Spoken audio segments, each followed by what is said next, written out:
Olá, eu sou o professor Tiago José da Cruz e essa é a nossa disciplina de Língua Espanhola para a Formação de Professores 1. Nesse primeiro módulo, nós vamos ver os fundamentos críticos de formação docente em espanhol e essa aula especificamente é da unidade 2, o ensino do espanhol no contexto brasileiro. O texto base dessa aula é o capítulo 1, a formação inicial docente nos cursos de letras português e espanhol, na modalidade à distância em Mato Grosso do Sul, avanços e retrocessos após a lei de número 11.161 de 2005. Esse capítulo é do professor Álvaro Gomes, está no livro El Espanhol em Mato Grosso do Sul, Brasil, Língua, Cultura, Literatura, Enseñanza, Investigação e Formação de Professores. Antes de iniciar a nossa aula, eu proponho algumas questões para vocês. Vocês podem pensar ou conversar com algum colega que vocês tenham contato, umas perguntas de reflexão antes de iniciarmos a nossa aula. A primeira que eu faço é: quais fatores históricos e políticos explicam que determinadas línguas ganhem ou percam espaço na escola?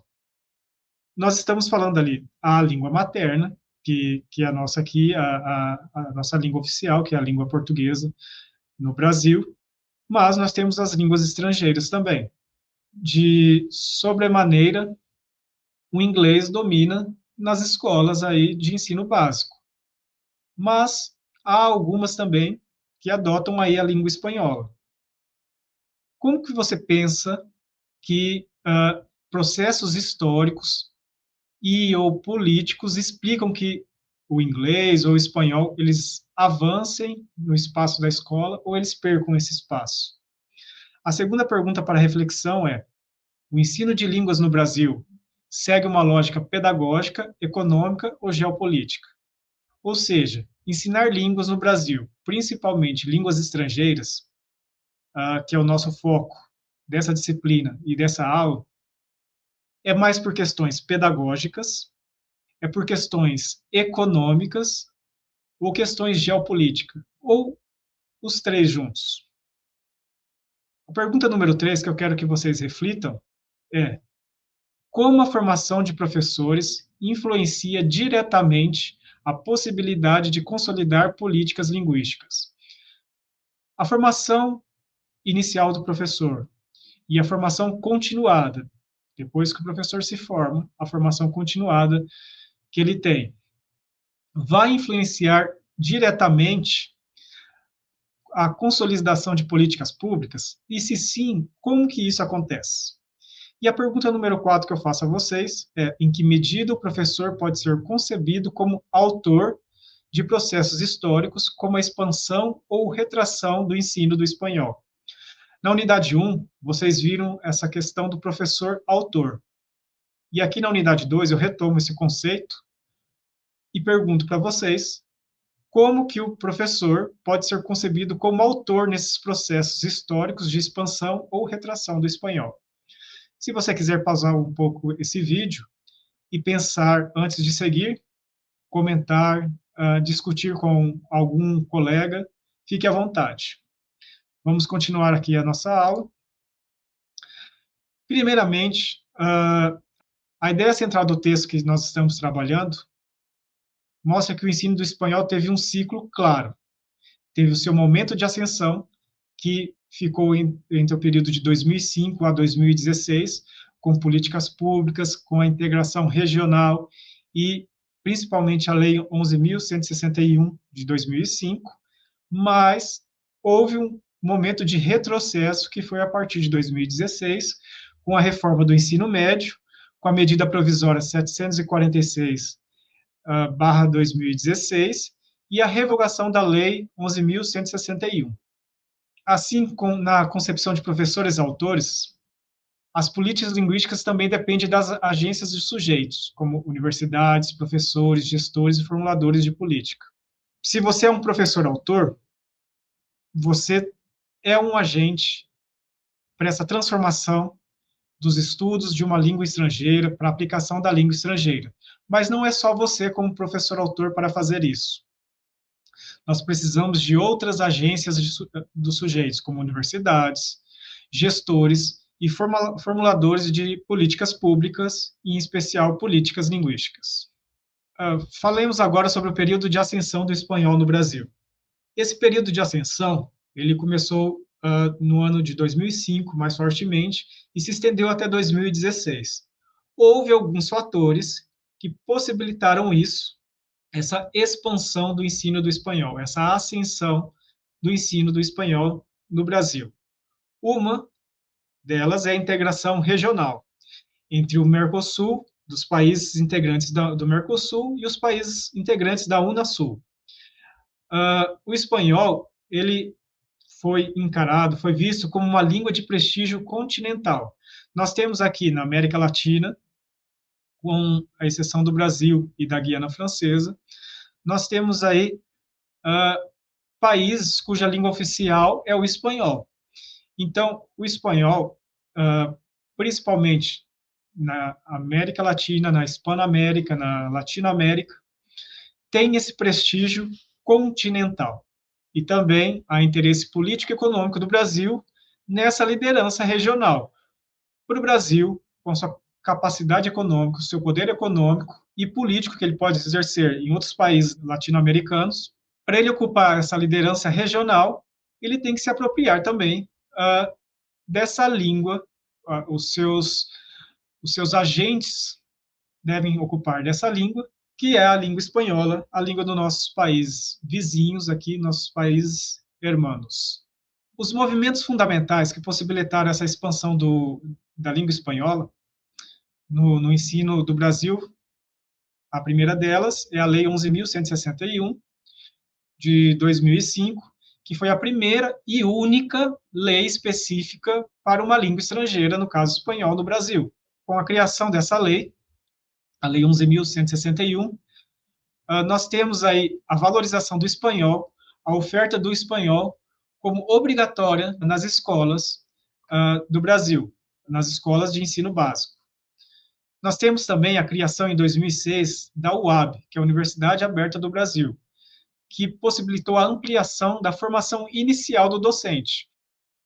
Então, por meio da UAB, nós temos a realidade, como nós vamos discutir aqui no final dessa aula, aqui da Universidade Federal de Mato Grosso do Sul.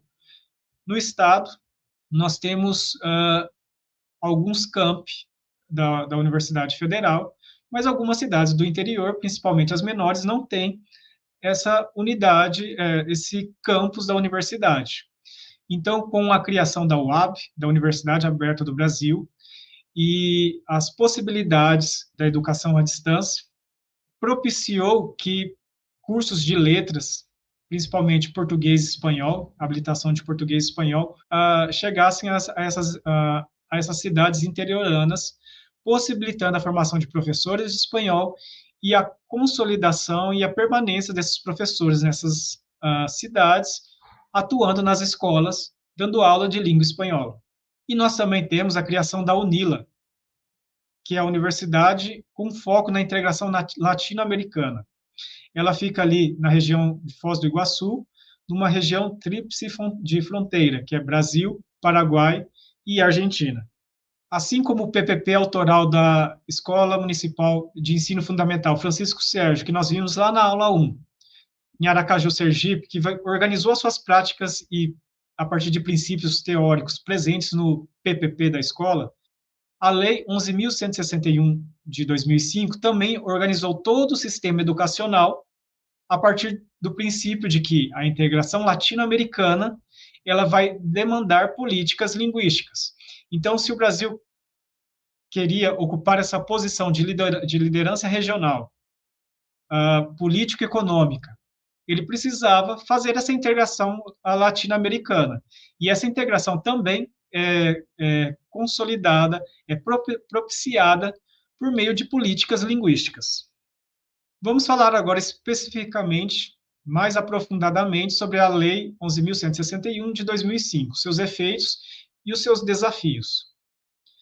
Os principais desafios apontados pelo texto que estudamos é a falta de clareza sobre a quantidade necessária de professores. A lei, ela coloca aí o espanhol como uma oferta possível nas escolas de língua estrangeira, mas nessa lei não há uma clareza sobre a quantidade necessária de professores que precisam serem formados ou serem capacitados para exercer essa profissão, assumirem essa disciplina nas escolas brasileiras. Também, com a implantação da Lei 11.161, houve a distribuição desigual dos docentes para essa disciplina de língua espanhola.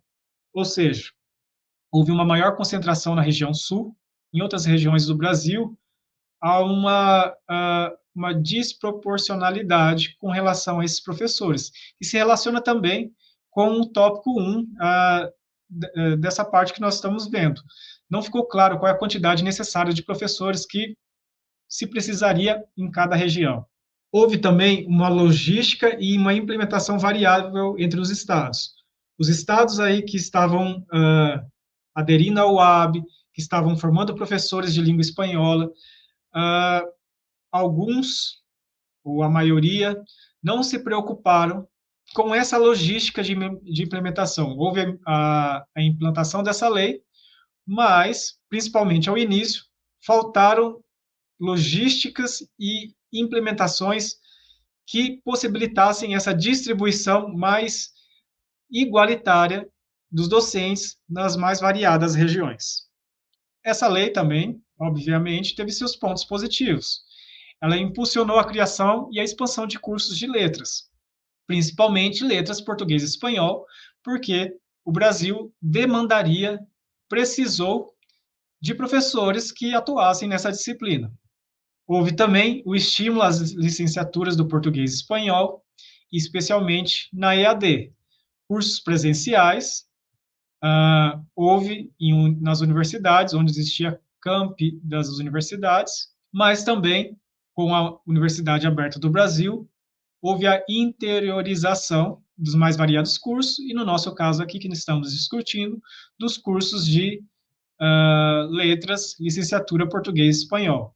E houve também a consolidação de políticas linguísticas integradoras, ou seja, com essa oferta maior do ensino de língua espanhola, com essa valorização e o prestígio que a língua espanhola vinha ganhando nas políticas públicas e nas políticas linguísticas aqui no Brasil, possibilitou essa consolidação das políticas linguísticas integradoras com os nossos países aí vizinhos e países da Latinoamérica.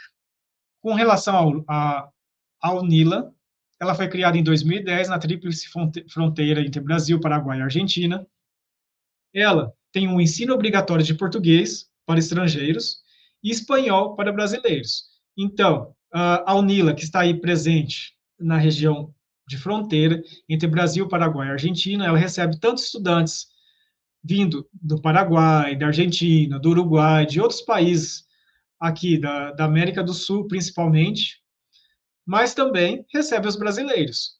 E como uma diretriz da universidade, nós temos aí o ensino obrigatório de português para esses estudantes estrangeiros e o ensino do espanhol para os brasileiros, consolidando aí essa política linguística integradora que nós acabamos de discutir. Nós temos também a comunidade acadêmica com estudantes de mais de 32 países. Claro, como eu comentei para vocês aí, estudantes do Uruguai, da Argentina, do Paraguai, mas nada impede, e há também um incentivo de atrair estudantes de outros países aí que fazem parte de desse projeto de integração. Então, obviamente, nós vemos uma missão integradora e plurilinguística na UNILA. Mas também houve o período de retrocessos aí da língua espanhola no Brasil, principalmente voltado ao ensino do espanhol. Quais foram os fatores centrais? Primeiro, houve a crise político-institucional pós-2016. Vocês devem ter lembrado aí que houve o impeachment da presidenta Dilma, e com isso, o seu vice, Michel Temer, assume a presidência da República. Então, o Brasil já vinha, vindo do primeiro mandato, e principalmente no segundo mandato inconcluso da Dilma Rousseff, essa instabilidade política institucional ocorrendo no Brasil. E assim, com o impeachment da presidenta Dilma, depois de 2016, e com a entrada de Michel Temer, principalmente na área da educação, houve a reforma do ensino médio, com a medida provisória 746 de 2016, que posteriormente foi transformada na Lei 3.415 de 2017. Nessa medida provisória e posteriormente na lei, houve a revogação da lei do espanhol, ou seja, o espanhol já não era mais obrigatoriedade por parte das escolas de oferecer. Houve a redução de concursos, e no caso mais específico, de concurso para professores das mais variadas áreas em nível federal, e muitos estados e muitas prefeituras acompanharam essa dinâmica adotada pelo governo federal. Então, com a redução de concursos, cortes orçamentários promovidos aí por meio dessa medida provisória voltada à área da educação, houve, consequentemente, a retração das licenciaturas. E, em especial, nós vamos focar aqui nas licenciaturas que se dedicavam ao ensino do português e da língua espanhola, para a formação de professores de língua portuguesa e de língua espanhola. Houve também a tentativa fracassada no governo do Michel Temer de extinguir a UNILA, mas os movimentos acadêmicos, movimentos sociais, conseguiram impedir isso. Hoje, após a entrada do presidente Lula, há até mais investimentos, retomadas de obras que estavam aí paradas com relação à UNILA. Mas um dos motivos, na época, que foi para a extinção da UNILA, que alguns congressistas propuseram, era que a universidade era muito ideológica. Então, não fazia sentido ter essa universidade ali atendendo acadêmicos vindo de universidades de outros países, utilizando dinheiro público aqui do Brasil. Mas foi uma tentativa fracassada e a UNILA está aí hoje. Essa tentativa foi fracassada e hoje ela está aí com produções, com cursos, normalmente, e com investimentos do governo federal. Houve também redução do campo editorial e da formação continuada. Se você não tem mais tanta demanda de alunos de língua espanhola, de escolas que oferecem a língua espanhola como uma língua estrangeira, as editoras vão se dedicar mais àqueles livros didáticos que têm mais caráter mercadológico de venda maior. Então, aí voltando-se mais para o inglês. E também a formação continuada, se você não tem essa gama de professores para poder fazer a formação, há essa redução de professores. Se há menos ofertas nas escolas de disciplinas de língua espanhola, os professores que são habilitados em português e espanhol vão procurar outras disciplinas, como português, literatura. Então, não há tanta procura e não há tanta demanda dessa formação continuada em língua espanhola. Agora vamos ver sobre o caso de Mato Grosso do Sul, com a chegada dessa lei, com a seção da língua espanhola nos cursos de licenciatura e nas escolas, e depois com o retrocesso, então, mais focados aqui no estado de Mato Grosso do Sul. Quais foram os efeitos diretos da Lei 11.161? Houve uma forte presença da UAB e do REUNE nas universidades do Brasil, que era um programa de governo. A UAB aí, a Universidade Aberta à Distância, que nós já discutimos aqui no começo da aula, mas o REUNE era um programa do governo que possibilitou mais concursos para professores do ensino superior, dava mais possibilidades aos alunos, aos acadêmicos que estavam na universidade com questões para os seus estudos, para pesquisa, para extensão, para praticar a extensão na universidade. Houve também a formação de mais de 240 professores pela Universidade Federal de Mato Grosso do Sul, pela EAD. Eu sou um exemplo, eu sou formado aqui, sou professor que fiz uma graduação na Universidade Federal de Mato Grosso do Sul. Iniciei, quando estava no mestrado, na tutoria, na UFMS, pela EAD, nos cursos de letras, português e espanhol, e com o decorrer dos meus estudos e finalização dos meus estudos, eu assumi as disciplinas na Universidade Federal de Mato Grosso do Sul, em disciplinas da EAD à distância. Esse é um caso também que aconteceu com vários colegas meus, que eram aqui do estado, e outros que vieram de outros estados, interessados também nessa educação à distância. Houve a formação de 1.242 professores por instituições presenciais. Aqui, no Mato Grosso do Sul, houve oferta na UEMS, Universidade Estadual de Mato Grosso do Sul, e da UFMS, que é essa universidade que vocês estão matriculados e frequentando esse curso. Qual a importância da EAD no Estado? Ela possibilitou a presença em todas as regiões do Mato Grosso do Sul. Não foram em todas as cidades, mas em todas as regiões do Estado foi possível perceber a presença da UAB, formando professores de português e espanhol.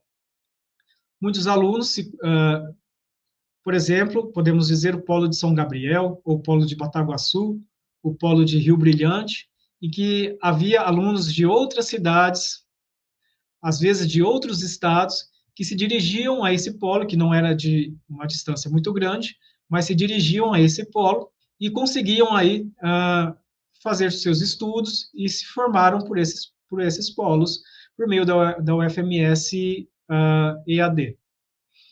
Houve uma democratização do acesso ao ensino superior, ou seja, o ensino superior já não estava mais concentrado nas capitais e grandes cidades dos estados. Ela possibilitou essa ampliação, esse direito ao acesso ao ensino superior nas cidades do interior. Houve também atuação em cidades sem universidades públicas. Muitos alunos saíam das cidades, ficando longe dos seus familiares, longe do seu trabalho, começando uma vida nova ou começando todo um trajeto novo em outras cidades grandes, para depois retornar à sua cidade. Com a criação da UAB e essa interiorização e democratização do ensino superior, eles puderam ficar em suas cidades ou fazer um deslocamento menor para uma cidade mais próxima, retornar para suas famílias, retornar para o seu trabalho e se capacitar e se formar em uma universidade pública e de qualidade. Quais foram os desafios identificados com a oferta de espanhol no Mato Grosso do Sul? Houve bastante evasão também, dificuldades tecnológicas e desigualdades regionais. A evasão ocorre principalmente aí nos anos finais que os alunos estavam em seus cursos. Houve o corte orçamentário, a redução de número de professores, a redução de viagens, onde os professores se deslocavam aos polos, aqui na realidade do Mato Grosso do Sul, se deslocavam aos polos para dar aulas presenciais. Iam no polo, davam aulas de sexta até domingo, ou sexta, sábado, concentradas, e retornavam, e as outras aulas ficavam aí à distância. Então, reduziram essas ofertas de viagem, reduziram aí as questões orçamentárias para a produção de material. Tudo isso desestimulou os alunos que ali já tinham um ritmo de estudo, mas também diminuiu a procura de novos estudantes nessa modalidade de ensino. Alguns polos foram fechados, outros aí sentiam dificuldades com questões estruturais, que já não recebiam mais essa ajuda financeira do governo federal para questões estruturais, ou quando recebiam, era uma quantidade bem menor. Então, tudo isso foi desgastando a UAB, principalmente aqui no nosso estado de Mato Grosso do Sul. Houve também a dúvida sobre a continuidade da UAB devido a cortes. E essa preocupação não era só para os professores colaboradores, mas também para os professores efetivos. Por quê? Com o fim da UAB, esses professores seriam deslocados para o presencial, esses professores seriam remanejados para outros campi, ou outros campos, ele teria esse direito de escolha, ele não teria. Então, toda essa dúvida dos cortes orçamentários levou essa instabilidade e essa evasão. Houve também a dificuldade tecnológica dos polos.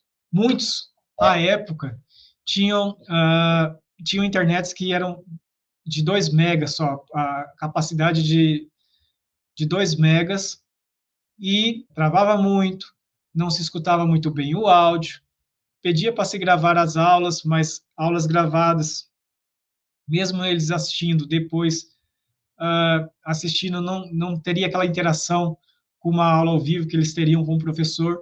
Então, tudo isso foi desestimulando os alunos e foi desgastando essa procura pelos cursos à distância no interior. Então, todo esse movimento de formação docente em MS refletiu uma ideia de que os professores, tanto os professores do ensino superior, como os professores da educação básica, são sujeitos históricos que respondem criam e ressignificam políticas públicas. Como? Com a vinda dessa lei, a lei do espanhol, os professores aí responderam essa demanda, houve a procura de professores pelo curso de letras para se capacitar nessa língua, para o ensino de língua espanhola, com os cortes orçamentários, por exemplo, criaram-se estratégias para a continuidade desses cursos, para o engajamento dos alunos, para trazer mais alunos para essa educação à distância e continuar a formação de professores, e ressignificaram políticas públicas. Ora, com os cortes orçamentários, com menos demandas de ofertas de disciplinas de língua espanhola, como que nós podemos tratar esses professores? Como esses professores ainda podem continuar no mercado de trabalho? Alguns buscaram aí escolas de idiomas, por exemplo, para lecionar, ou se reencaminharam para ensinos de língua portuguesa ou de literatura. Então, indo para as considerações finais dessa aula, nós vimos que o espanhol no Brasil ele vive entre avanços e retrocessos estruturais, principalmente no início desse século até os dias atuais. A formação docente, tanto a presencial como da educação à distância, foi determinante para concretizar essas políticas públicas e linguísticas que a lei do espanhol trouxe. Mato Grosso do Sul é o caso exemplar de como políticas nacionais geram impactos locais. Como eu mostrei para vocês, houve um número grande de professores formados aí pela UAB. Esses números que eu trouxe para vocês representam aí os professores de língua espanhola e português, os professores que se formaram no curso de letras português e espanhol. Mas a UAB ofertava cursos de matemática, cursos de biologia, cursos de pedagogia. Então vejam como houve realmente a democratização e a expansão do ensino superior para cidades interioranas, longe das metrópoles ou longe das grandes cidades. O futuro depende de políticas de Estado e não apenas de governo, porque políticas de governo, elas caem, elas saem, mas quando elas se tornam políticas de Estado, elas permanecem. Então, essa questão do ensino da língua espanhola, cabe a nós, como professores autores, como professores reflexivos, buscar as esferas políticas, os nossos representantes políticos, para que transformem essas políticas linguísticas, essas políticas da oferta do espanhol, essas políticas para o ensino do espanhol, como políticas de Estado, para que não fiquemos à mercê de governos com esse avanço e retrocesso da oferta desses cursos e dessa disciplina. Assim como no começo eu fiz questões iniciais para vocês, unindo aquelas perguntas iniciais e as discussões que nós tivemos aqui nessa aula, eu gostaria de propor para vocês, se quiserem conversar no grupo de estudo de vocês, ou com algum colega que vocês têm contato, que paralelos podemos traçar entre professores autores, que vimos na unidade 1, e o professor de espanhol diante de políticas instáveis. A segunda pergunta é como o ensino do espanhol pode ser defendido academicamente diante de discursos políticos que o esvaziam, ou seja, a depender do governo que está em voga, ele pode desmerecer o ensino do espanhol, dizendo que são questões ideológicas. Como nós, como professores autores, e como o ensino de espanhol pode ser defendido academicamente diante desses discursos políticos. E se as políticas são cíclicas, que práticas autorais nós, enquanto futuros docentes ou como já docentes de língua espanhola, podemos registrar e defender para garantir essa continuidade? Eu agradeço a vocês essa aula. Nós vemos na aula do módulo 2, a nossa próxima aula do módulo 2, da unidade 1, para aqueles que necessitam, para aqueles que se interessam, essas foram as referências que nós utilizamos para discutir essa aula. Muito obrigado.